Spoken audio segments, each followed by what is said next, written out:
नमस्कार दोस्तों। एनसीईआरटी व आरबीएससी के पाठ्यक्रम पर आधारित हम देख रहे थे राजस्थान का इतिहास दोस्तों, जिसके अंदर आज हमारी रहने वाली है क्लास नंबर 5 चौहान वंश। हम देख रहे थे क्लास नंबर 4 के अंदर पार्ट 1 के अंदर हमने देखा था सांबर और अजमेर का चौहान वंश। आज हम देखेंगे रणथंभौर और जालोर का चौहान वंश दोस्तों। बहुत ही इंपॉर्टेंट क्लास रहेगी। अजमेर, जालोर और रणथंभौर एग्जाम के अंदर ज्यादातर चौहान वंश से क्वेश्चन इन तीन ही जगहों से बनकर आते हैं, तो इस चीज को आप अंत तक जरूर देखें। और हस्तलिखित नोट्सों से ये हमारी क्लास रहती है दोस्तों। बाकी की क्लासें आपको प्लेलिस्ट के अंदर मिल जाएगी, प्लेलिस्ट में जाइए, वहां से आप अटेंड कर सकते हैं दोस्तों। राजस्थान इतिहास एनसीईआरटी प्लस आरबीएससी के नाम से प्लेलिस्ट बनी हुई है। तो शुरू आज की क्लास को करें उससे पहले एक बार सभी मित्र वीडियो को लाइक, शेयर और जो नए साथी है वो चैनल को सब्सक्राइब करें। और जो भी साथी किसी भी प्रकार की कोई जानकारी लेना चाहते हैं वो इंस्टाग्राम पर जाकर मैसेज कर सकते हैं दोस्तों। तो आज हम देखने वाले हैं रणथंभौर का चौहान वंश। अब पहले एक जानकारी मैं आप सभी को बता दूं कि रणथंभौर के अंदर जो चौहान वंश है वो जाता कहां से है। उत्तरायण का हमने द्वितीय युद्ध पढ़ा। पृथ्वीराज चौहान है वो वहां पर मारा जाता है या कैद करके लेकर जाते हैं और वहां पर हत्या कर दी जाती है। तो पृथ्वीराज का ही पुत्र था, नाम था गोविंदराज।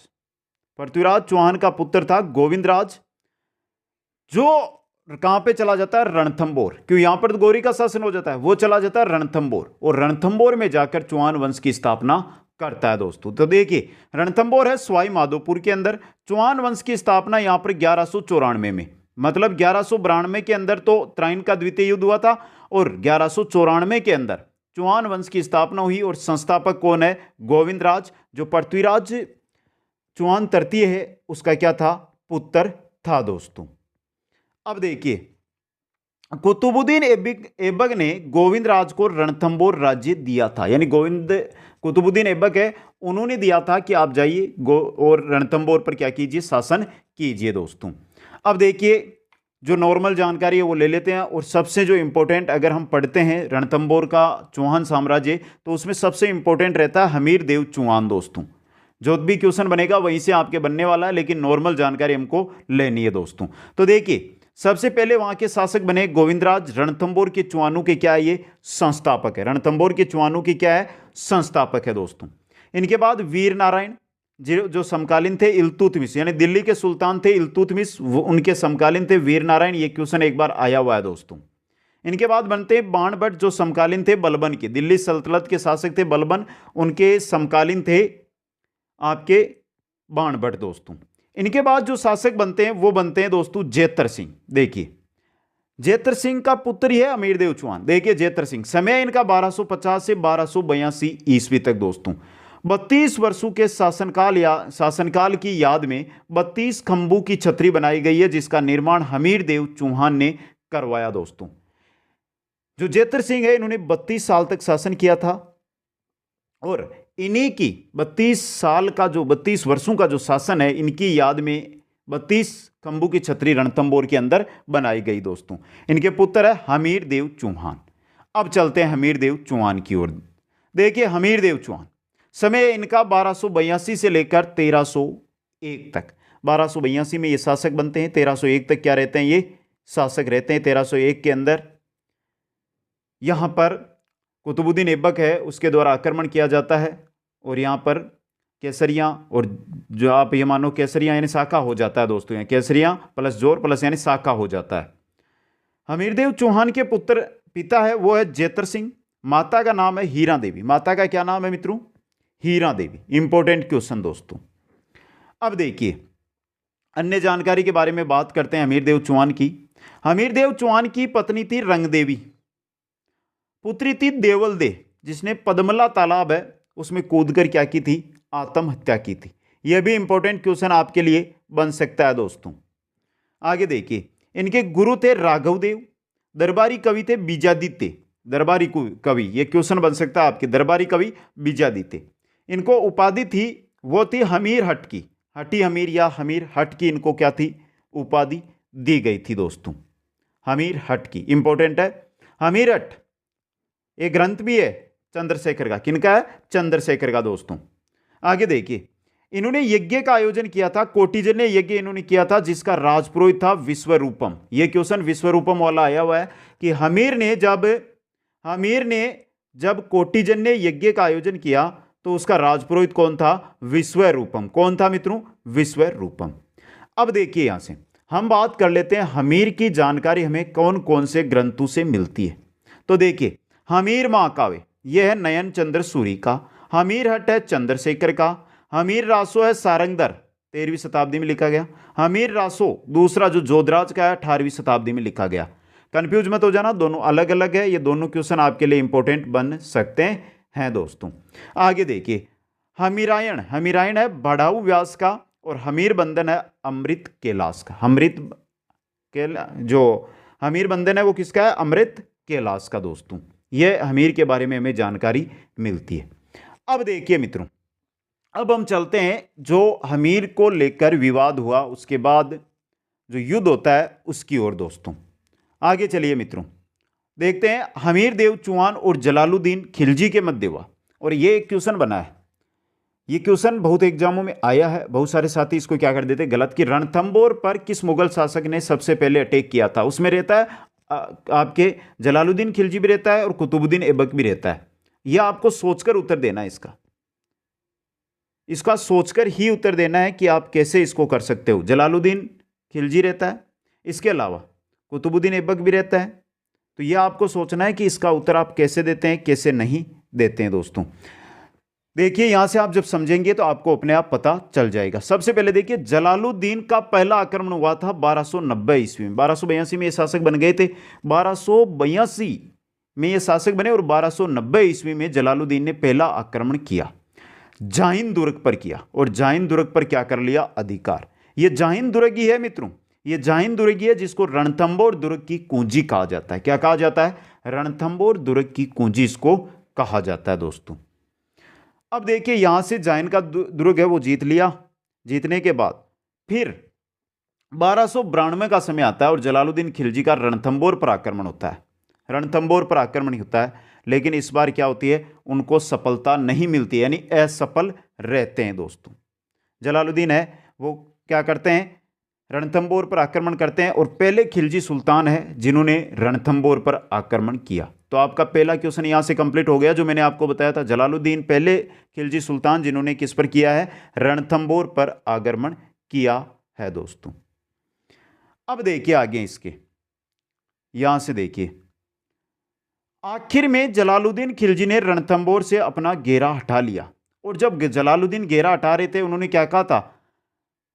रणथंबोर दुर्ग के बारे में कहा था कि मैं ऐसे कहीं दुर्गों को मुसलमान के एक बाल के बराबर भी नहीं समझता। जलालुद्दीन खिलजी जब 1292 में सफलता नहीं प्राप्त कर पाए तो उन्होंने कहा कि ऐसे कहीं दुर्गों को मैं मुसलमानों के एक बाल के बराबर भी नहीं समझता। ये बात कही थी दोस्तों।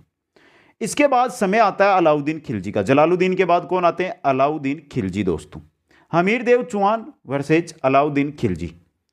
क्या कारण है? देखिए, संघर्ष का कारण अलाउद्दीन खिलजी की साम्राज्यवादी नीति। पहला बात कि अलाउद्दीन खिलजी है वो अपने साम्राज्य का विस्तार करना चाहता था, और दो मुख्य कारण बना दोस्तों, वो ये था दोस्तों, हमीर द्वारा मोहम्मद शाह, ये मोहम्मद शाह है मित्रों, ये क्वेश्चन आ सकता है, मोहम्मद शाह और केबरू को शरण देना। ये क्या थे? अलाउद्दीन खिलजी के दोनों क्या थे? विरोधी थे, और इनको शरण किसने दे दी? हमीर देव ने दे दी। तो फिक्स है, अगर विद्रोही को शरण देंगे या विरोधी को शरण देंगे तो युद्ध होना ही है। अब देखिए, मोहम्मद शाह, एके की पत्नी चिमना बेगम का प्रेम। एके की यानी मोहम्मद शाह है वो अलाउद्दीन खिलजी की पत्नी थी चिमना बेगम, उससे क्या करता था? प्रेम, और इसी वजह से इनके क्या हुई थी? विरोधी हुई थी, और वो दिल्ली से भागकर आ गया रणथंबोर दोस्तों। अब देखिए, इनके मध्य जो युद्ध होते हैं इनके बारे में हम जानकारी ले लें। हमीरदेव चौहान और अलाउद्दीन खिलजी के मध्य पहला होता है हिंदुवाट दर्रे का युद्ध, जो 1299 ईस्वी के अंदर होता है दोस्तों। अलाउद्दीन खिलजी के सेनापति थे उलूग खां और नुसरत खां, और हमीर के सेनापति थे धर्म सिंह और भीम सिंह। इस युद्ध के अंदर जो भीम सिंह है ये तो जाता है मारा, भीम सिंह मारा जाता है, और विजय कौन हो जाते हैं? हमीर के सेनापति, यानी हमीर इस युद्ध में विजय हो जाता है दोस्तों। तो पहला जो अलाउद्दीन वर्सेज हमीर युद्ध होता है उसके अंदर विजय कौन रहा है मित्रों? 1299 के युद्ध में हमीर विजय रहा है। अब देखिए, अलाउद्दीन खिलजी द्वारा रणथंबोर पर घेरा डाला जाता है। अलाउद्दीन खिलजी के द्वारा फिर क्या किया जाता है? रणथंबोर पर घेरा डाला जाता है दोस्तों। अब देखिए यहां पर सेनापति कौन है अलाउद्दीन के? उलूग खां और नुसरत खां। अब देखिए यहां से इंपॉर्टेंट क्वेश्चन बन सकता है आपके। यहां पे देखिए, अलाउद्दीन खिलजी के द्वारा रणथंबोर पर घेरा डाला गया, सेनापति है उलूग खां और नुसरत खां, वही सेनापति है दोनों। षड्यंत्र के तहत क्या किया जाता है? रणमल और रत्तीपाल ये थे हमीर के सेनापति। इनको लालच दिया गया कि रणथंबोर दुर्ग अगर हम जीत जाएंगे तो आपको ही सौंपेंगे, आपको ही इसको संभालना है। और इनको क्या कर लिया? अपनी ओर मिला लिया दोनों को। अब जब सामने वाली सेना के जो मुख्य सैनिक है वो हमारे, या जो सेनापति है वो हमारे साथ आ गए, तो युद्ध तो जीतना पक्का ही है। इसके अंदर क्या होता है? जो नुसरत खां ये क्या है? मारा जाता है। नुसरत खां मारा जाता है और रणपाल और रत्तीपाल जैसे ही विजय होते हैं तो उसके बाद इनको भी मार दिया जाता है। ये आज से नहीं, पुराने समय से कहावत है कि जो अपने शासक का, अपने मालिक का ना हो सका वो कभी हमारा भी नहीं हो सकता दोस्तों। अब देखिए यहां पे रणथंबोर का होता है साका। यहां पर यह प्रथम साका है, 11 जुलाई 1301 को युद्ध है। शासक थे हमीरदेव चौहान जिन्होंने केसरियां किया। सेनापति कौन थे? रणपल और रत्तीपाल, जिनकी हो जाती है मृत्यु क्योंकि अलाउद्दीन खिलजी उसके बाद इनको भी मार देता है दोस्तों। जोर किसने किया? रंगदेवी दोस्तों। कहां पर? रनिहाड़ तालाब में कूदकर जहल जोहर किया था। शासक थे हमीरदेव जिन्होंने केसरिया कर लिया। रानी थी रंगदेवी जिसने तालाब में कूदकर जलजोहर कर लिया है। आक्रमणकारी कौन था? अलाउद्दीन खिलजी, जो इसमें क्या हो गया है? विजय हो गया है। यह राजस्थान का प्रथम साका या राजस्थान का प्रथम जलजोहर के नाम से इसको जाना जाता है। अब सीधा याद रख लो यहां से 1301 के अंदर रणथंबोर का प्रथम साका हुआ दोस्तों। रणथंबोर का प्रथम साका 1301 ईस्वी के अंदर दोस्तों। अब देखिए साका हो गया यहां पे। अलाउद्दीन खिलजी यानी एक का रणथंबोर पर हो गया यहां पर अधिकार। मोहम्मद शाह केबरू की उन्होंने क्या करवा दी? हत्या करवा दी। और हमीर खुसरो ने कहा आज कुप्र का गढ़ इस्लाम का घर हो गया। यह बहुत एग्जामों के अंदर आया हुआ क्वेश्चन है। आज कुप्र का गढ़ है जो इस्लाम का घर हो गया। यह आपको याद रखना है। किसने कहा? किस दुर्ग के बारे में कहा? किस राजा की मृत्यु या जो केसरिया के बाद ये कहा गया? ये सभी चीजें आपको याद रखनी है दोस्तों। अब देखिए हमीरदेव चौहान के बारे में एक कहावत चलती है जो देखिए, सिंह गमन सत्य पुरुष वचन, कदली फलत इकबार, तिरिया तेल हमीर हटे चढ़े ना दूजी बार दोस्तों। त्रिया तेल हमीर हट चढ़े ना दूजी बार। वधु के तेल की रस्म के बाद विवाह ही होता है और हमीर के हट करने के बाद वीरगति ही प्राप्त होती है। इसका अर्थ यह होता है दोस्तों, समझे आप। यह था हमारे रणथंबोर का चौहान वंश। यहां पर किसका शासन हो गया है मित्रों? यहां पर शासन हो गया है यहां पर अलाउद्दीन खिलजी का दोस्तों। तो ये इंपॉर्टेंट चीज थी जो मैंने आपको यहां पर बता दी दोस्तों। अब हम जब आगे चलते हैं तो हमारे अब आने वाला है जालोर का चौहान है नाडोल में लक्ष्मण चौहान। और लक्ष्मण चौहान ने किसको बना दिया है? लक्ष्मण चौहान। जो नाडोल है, नाडोल से ही आगे आया ना, ये नाडोल से ही आगे आया है। और नाडोल के अंदर चौहान वंश की शाखा का स्थापन किया था लक्ष्मण चौहान ने दोस्तों। लक्ष्मण चौहान जो सांबर के वाकपति राज द्वितीय का क्या था? पुत्र था। 960 के अंदर यहां पर आकर इन्होंने शासन स्थापित किया था। बात करते हैं चौहान, जालोर के चौहान दोस्तों। सबसे बड़ी बात, पहला क्वेश्चन, जालोर के चौहानों को कहा जाता है सोनगरा चौहान। क्या कहा जाता है? सोनगरा चौहान कहा जाता है दोस्तों। जालोर का प्राचीन नाम था जाबालीपुर और यह क्वेश्चन एग्जाम में आया हुआ है। जालोर के चौहानों का संस्थापक है कीर्तिपाल 1181 ईस्वी। जालोर के चौहानों का संस्थापक कीर्तिपाल चौहान, जिनको राजकुमार कित्तू भी कहा जाता है। राजकुमार कित्तू कहा जाता है। राजकुमार आप जोड़ लेना, कित्तू के नाम से भी इनको जाना जाता है दोस्तों। अब देखिए मित्रों, यहां से मैं बताऊं कि जालोर के अंदर जो किला है सोनगढ़, जालोर के किला सोनगढ़, वो किस पहाड़ी पर है? स्वर्णगिरी। ये याद रखना है, स्वर्णगिरी की पहाड़ी पर है सोनगढ़ जालोर का किला दोस्तों। ये स्वर्णगिरी क्या है? पहाड़ी है, इस पर सोनगढ़ बना हुआ है दोस्तों। आगे चलिए, अब जो शासक बनते हैं यहाँ के वो बनते हैं कीर्तिपाल। 1181 से लेकर 1182 तक ये यहाँ पर करेंगे शासन। कहाँ से आए? नाडोल से। कहाँ से आए? नाडोल से ही आए दोस्तों। और नाडोल, नाडोल के अंदर है आशापुरा माता का मंदिर, जो चुआनू की क्या है? कुल देवी। चुआनू की कुल देवी है आशापुरा माता का मंदिर नाडोल के अंदर। इनको देखिए, कीर्तिपाल को उपाधि है कित्तू एक महान राजा, ये दी थी मूणोत नैणसी ने। राजेश्वर की दी है सुंधा अभिलेख के अंदर। सुंधा अभिलेख में इनको राजेश्वर की उपाधि दी गई है, और मूणोत नैणसी ने इनको उपाधि दी थी कित्तू एक महान राजा। कित्तू एक महान राजा दोस्तों। मेवाड़ के शासक सामंत सिंह को इन्होंने किया था पराजित। मेवाड़ के शासक थे सामंत सिंह, उनको किया था इन्होंने पराजित दोस्तों। इंपॉर्टेंट चीज है आपके लिए। अब आगे हम चलते हैं। इनके बाद शासक बनते समर सिंह 1182 से 1205। पुत्री थी लीला देवी का चालुक्य शासक भीमदेव द्वितीय के साथ किया था विवाह। समर सिंह की पुत्री थी लीला देवी, जिसका विवाह किसके साथ किया? चालुक्य शासक भीमदेव द्वितीय के साथ। इनके बाद यहाँ के शासक बनते हैं उदय सिंह। जालोर राज्य का इन्होंने किया विस्तार। उदय सिंह शासक बने 1205 में, 57 तक ये शासक रहे। और इन्होंने क्या किया है? जालोर जो राज्य है उसका विस्तार इन्होंने किया दोस्तों। 1228 में इल्तुतमिश को इन्होंने पराजित किया। 1254 में नासिरुद्दीन महमूद को भी इन्होंने पराजित किया। तो ये देखिए 2 क्वेश्चन है यहाँ से अच्छे अच्छे वाले। इनके बाद बनते चाचिंग देव, जो 1257 से 1282 तक यहाँ के शासक रहते हैं, जिनको उपाधि दी गई थी महाराजा धीराज की। और इनके समकालीन थे नासिरुद्दीन महमूद व बलबन। दिल्ली के शासक बलबन और नासिरुद्दीन महमद ये थे गुजरात के शासक। ये दोनों थे चाचिंग देव के समकालीन शासक दोस्तों। इनके बाद जो शासक बनते हैं 1282 में, वो बनते हैं आपके सामंत सिंह 1282 से 1305 में। 1291 में जलालुद्दीन खिलजी का आक्रमण, और वो क्या रहा? असफल रहा। जलालुद्दीन जो 1291 पहले 90 जैन का दुर्ग जीता रणथंबोर की कुंजी को, फिर रणथंबोर पे अटैक किया। उसी समय उसने जो जालोर है उस पर भी अटैक किया था, लेकिन यहां पर क्या रहा था? असफल रहा था। 1305 के अंदर बन जाते हैं कानड़देव चौहान, जिनके बारे में आपको विस्तृत अध्ययन करना है, और यहीं से आपको क्वेश्चन है वो मिलेगा दोस्तों। कानड़देव चौहान 1305 में बना, 1311 तक रहा। पुत्र है ये सामंत सिंह का, सामंत सिंह का पुत्र है। जालोर का सबसे शक्तिशाली शासक है कानड़देव दोस्तों। इसकी जानकारी की बात करें तो कानड़देव प्रबंध और वीरमदेव सोनगरारी बातें, जो पद्मनाभ के ग्रंथ है, इनसे मिलती है इसकी जानकारी दोस्तों। इंपॉर्टेंट चीज आपके सामने मैंने बता दी है। अब देखिए कानड़देव समय वही आ गया 1305 1301 के अंदर रणथंबोर के अंदर है जो हो जाना है। अमीरदेव चौहान के साथ अलाउद्दीन खिलजी ने आक्रमण किया और उसको वहां पर क्या हो गया? साका हो गया। अब देखिए 1305 अलाउद्दीन खिलजी का तो एक ही मिशन था कि अपने राज्य का विस्तार हो। तो आगे आ जाता है जालोर दोस्तों। ये देखिए जालोर के बारे में। कानड़देव सोनगरा वर्सेज अलाउद्दीन खिलजी, संघर्ष के कारण क्या बने वो आपको देखने हैं दोस्तों। आराम से देखते जाइए। पहला कारण एके की साम्राज्यवादी नीति, एके की सैनिका का रास्ता न देना। एके की सेना जा रही थी गुजरात प्रस्थान कर रही थी अलाउद्दीन खिलजी की सेना, जिसको कानड़देव द्वारा अपने रास्ते यानी अपने राज्य में से, अपनी भूमि में से न गुजर देने के कारण क्या था? एके यानी अलाउद्दीन खिलजी नाराज था दोस्तों।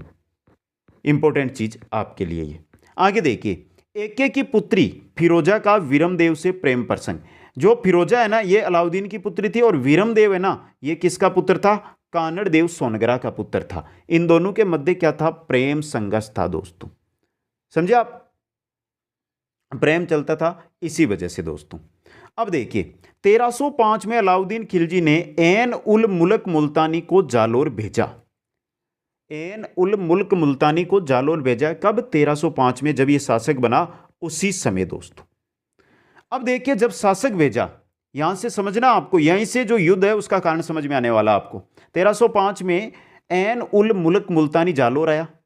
उसने कानड़देव और एके के मध्य संधि करवा दी। कानड़देव सोनगरा और जो अलाउद्दीन खिलजी है उनके मध्य संधि हो गई। कानड़देव का पुत्र है वीरमदेव, एके का पुत्री है फिरोजा। अब क्या है कि जो वीरमदेव और कानड़देव है ये कहाँ चले गए थे? दिल्ली दरबार में चले गए थे। वहां पर कुछ ऐसी बातें थी जिनसे कानड़देव तो हो गया क्या? कानड़देव वो उसको अच्छी नहीं लगी। हिंदू राजाओं के बारे में जो कह रहे थे एके, उसकी वजह से वो तो वापस आ जाते। फिर जो वीरमदेव वही वहीं पे थे। वो क्या थे? अलाउद्दीन खिलजी के दरबार में रहते थे। अलाउद्दीन खिलजी की ही पुत्री थी फिरोजा, जिससे क्या हो गया? प्रेम प्रसंग उनका हो गया। अब जब हम ग्रंथ पढ़ते हैं या इतिहास पढ़ते हैं तो ऐसा मिलता है कि फिरोजा, अलाउद्दीन खिलजी है, वो अपनी फिरोजा का विवाह, अपनी पुत्री का विवाह करने चाहते थे वीरम देव से, लेकिन वीरम देव चुपके से वहाँ से निकलकर कहाँ आ गया, जालोर आ गया। इससे क्या हुआ, इससे अलाउद्दीन खिलजी को क्या हो गया, गुस्सा आ गया या ठेस पहुंची और उसने आक्रमण कर दिया। यह मुख्य बात है जो सामने आती है दोस्तों। अब देखिए मित्रों, और वीरमदेव ने मना भी कर दिया था कि मैं इसे विवाह नहीं करूंगा। अलाउद्दीन खिलजी का सिवाना पर आक्रमण। सिवाना सबसे इंपॉर्टेंट चीज, सिवाना है जिसकी हम बात करते हैं, इसको जालोर की कुंजी कहते हैं। देखिए, सेनापति कमालुद्दीन गुर्ग, सिवाना का शासक था शीतल देव, और कारण जालोर पर अधिकार करना। जब हमें यह चीज है और इसकी कुंजी यहाँ पे, यह कुंजी हमें मिल गई, ये चाबी हमें मिल गई, तो हम इसका ताला खोल सकते हैं ना। ये जालोर मान लो आप, ये जालोर आपका, ये सिवाना है, समझ गए आप। तो यहाँ पे अटैक किया, यहाँ के देखिए, यहाँ 1308 के अंदर सिवाना में साका होगा, तो ये याद रखनी है। शासक कौन है यहाँ का, शीतल देव है। अटैक किसने किया है, अलाउद्दीन खिलजी का। सेनापति कौन है, कमालुद्दीन गुर्ग, उसने अटैक किया दोस्तों। अब देखिए यहाँ पे सिवाना का प्रथम साका दोस्तों, कहां पर है सिवाना, बाड़मेर में। कब, 1308 में, 1308 के अंदर। आक्रमणकारी कौन था, अलाउद्दीन खिलजी। कौन था, अलाउद्दीन खिलजी आक्रमणकारी था दोस्तों। इंपॉर्टेंट चीज, कमालुद्दीन गुर्ग सेनापति था। केसरिया किसने किया, शीतल देव ने, जो कानड़ देव का क्या था, भतीजा। जालोर के शासक कानड़ देव का क्या था, ये भतीजा था शीतल देव। जोर किया मीणा दे या मेणा दे ने, ये शीतल देव की रानी थी मेणा दे, जिसने जोर किया। कुल मिलाकर 1308 के अंदर प्रथम शाखा है, जो कहां पर हो गया आपका, 1308 के अंदर सिवाना के अंदर शाखा हो गया। तो याद कर लेना, 1308 में सिवाना में शाखा, 1301 में रणथंभौर में शाखा दोस्तों। अब देखिए अन्य जानकारी में, देखिए सिवाना किला जालोर दुर्ग की कुंजी कहलाता है। सिवाना के शासक शीतल देव का सेनापति था बावला। बावला के द्वारा यहां पर क्या किया गया था, विश्वासघात किया गया था दोस्तों। अब देखिए, पहले हमने देखा तो वहां पर भी विश्वासघात हुआ, रणथंभौर हम पढ़ रहे थे, वहीं पर भी विश्वासघात हुआ था ना। यहां पर हम पढ़ रहे हैं तो यहां पर बावला नामक सेनापति के द्वारा क्या कर दिया गया है, विश्वासघात। जब हम जालोर में जाएंगे, जालोर के अंदर जब अलाउद्दीन खिलजी आक्रमण करेगा तो वहां पर भी एक बिक्का, सरदार बिक्का है, बिक्का दैया, वो क्या करेगा, विश्वासघात। हर जगह सेनापति विश्वासघात कर रहे हैं दोस्तों। एके ने सिवाना का नाम बदलकर क्या कर दिया, खेराबाद। और जो एके है उसने सिवाना किसको सौंप दिया, कमालुद्दीन गुर्ग को सिवाना का शासक या सिवाना सौंप दिया कि आप इसको संभालिए, सूबेदार नियुक्त कर दिया यहाँ का। यह था सिवाना। अब सिवाना जीत लिया है, ये सिवाना, सॉरी ये तो आपका जालोर, ये सिवाना, सिवाना को जीत लिया है। अब नेक्स्ट टारगेट किसका है, जालोर का। अब देखिए जालोर का साका दोस्तों, कब, 1311 में। 1311 के अंदर अलाउद्दीन खिलजी है, वो कहां पर आ जाता है, जालोर पर अटैक करने के लिए आ जाता है दोस्तों। कहां पर, जालोर पर। अब देखिए आक्रमणकारी कौन है, अलाउद्दीन खिलजी है। शासक कौन है, कानड़देव सोनग्रा, जिसने किया केसरिया। अब देखिए सेनापति दैया बीका द्वारा यहां पर क्या किया गया, विश्वासघात किया गया दोस्तों। जो कानड़देव के साथ ये सरदार था दैया बीका, उसने विश्वासघात करके शत्रु सेना है उसको किले में प्रविष्ट होने दिया। उसके पश्चात जो भी कानड़देव है या और भी अन्य जो है शासक या जो सैनिक है, वो क्या कर लेते हैं वहां पर, केसरिया दोस्तों। अब देखिए यहां पर जोहर किया जेतल दे ने, जेतल दे रानी थी कानड़देव सोनग्रा की, उसने क्या कर लिया, यहां पे जोहर कर लिया। तो कुल मिलाकर 1311 में कहां का हो गया शाखा, जालोर का शाखा हो गया। अब देखिए वीरमदेव सोनग्रा वीरगति को प्राप्त हुआ। वीरमदेव सोनग्रा है वो जो है वीरगति को प्राप्त हुआ। यहां से देखिए जो प्रेम प्रसंग चल रहा था ना फिरोजा वीरमदेव के, वो रही कहानी। देखिए वीरगति को प्राप्त हुआ, कट्टा सिर दिल्ली लाया गया। जो अलाउद्दीन खिलजी है वो कटा हुआ सिर कहां ले गया, दिल्ली ले गया। देखिए फिरोजा ने विवाह किया, वह यमुना में कूदकर आत्महत्या कर ली।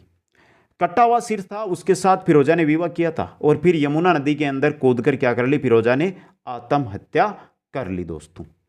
अलाउद्दीन खिलजी ने जालोर पर अधिकार कर लिया। अलाउद्दीन खिलजी ने जालोर का नाम बदलकर जलालाबाद कर दिया और जालोर में खिलजी मस्जिद व तोपखाना मस्जिद बनवाई। किसने बनाई दोस्तों, अलाउद्दीन खिलजी ने। यहां पे एक क्वेश्चन जो मैंने नहीं लिखा है वो देखिए, नाम है हीरा दे। अब देखिए ये क्वेश्चन बहुत अच्छा बनेगा, हीरा दे ये किनकी पत्नी थी दोस्तों, ये पत्नी थी सरदार बिक्का की।